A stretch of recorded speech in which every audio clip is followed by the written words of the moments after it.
আয়োজিত বাংলাদেশ গণপূর্ত অধিদপ্তরের কর্মরত ওয়ার্কচার্স কর্মচারী, সেটআপ কর্মচারী, দৈনিক ভিত্তিক কর্মচারী এবং আউটসোর্সিং কর্মচারীদের দাবিনামা নিয়ে আজকের এই অবস্থান কর্মসূচি।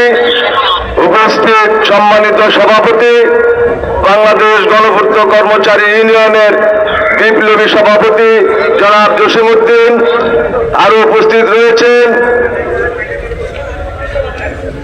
কার্যকরী সভাপতি জনাব কাজী নজরুল ইসলাম, সহসভাপতি জনাব মোজাম্মেল হক, সাদত হোসেন বাবু, জাকির হোসেন, শরীফুল ইসলাম আওয়াল সহ কেন্দ্রীয় নেতৃবৃন্দ এবং যুগ্ম সাধারণ সম্পাদক মোহাম্মদ আলী সহ কেন্দ্রীয় নেতৃবৃন্দ, উপস্থিত গণপূর্ত অধিদপ্তরের ভবন কমিটি সহ বিভিন্ন কমিটির নেতৃবৃন্দ, সহকর্মীকে জানাই বাংলাদেশ গণপূর্ত কর্মচারী ইউনিয়নের পক্ষ থেকে রক্তিম শুভেচ্ছা ও বিপ্লবী অভিনন্দন। সংগ্রামী বন্ধুগণ, আজকে এখানে গণপূর্ত কর্মচারী অধিদপ্তরের সকল কর্মচারীরা উপস্থিত হয়েছেন, অবস্থান কর্মসূচি পালন করছেন। একটি মাত্র দাবি, যে গরিব দুঃখী কর্মচারীরা যেন রেগুলার হতে পারেন।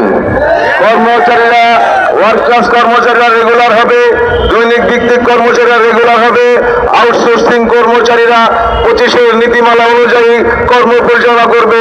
এটাই ছিল স্বাভাবিক প্রক্রিয়া। কিন্তু আমরা কি দেখতে পাই, এই বৈষম্য বিরোধী আন্দোলনে এই বাংলাদেশের মানুষের মৌলিক অধিকার, ভোটাধিকার, গণঅধিকার রক্ষার জন্য এই বাংলাদেশের সকল স্তরের মানুষ রাজপথে নেমে এসেছিল। এই স্বৈরাচার সরকারের পতনের মাধ্যমে একটি গণতান্ত্রিক সরকার গঠন করার উদ্দেশ্যে এই বাংলাদেশের সকল মানুষ ঐক্যবদ্ধ হয়ে কিন্তু এই স্বৈরাচার সরকারকে পতন করেছে। তাই আজকে আমরা বলতে চাই, এই স্বৈরাচার সরকারকে পতনের জন্য যারা রাজপথে অংশগ্রহণ করেছেন, আন্দোলন সংগ্রাম করেছেন, শহীদ হয়েছেন, তাদের রুহের আত্মার মাগফিরাত কামনা করে, যারা অসুস্থ রয়েছে তাদের সুস্থতা কামনা করে এবং যারা এই আন্দোলনে অংশগ্রহণ করেছেন তাদেরকে ধন্যবাদ জানাই। সংগ্রামী বন্ধুগণ, এই 17 বৎসর এদেশের মানুষ অনেক কষ্ট, নির্যাতন, নিপীড়নের শিকার হয়েছে।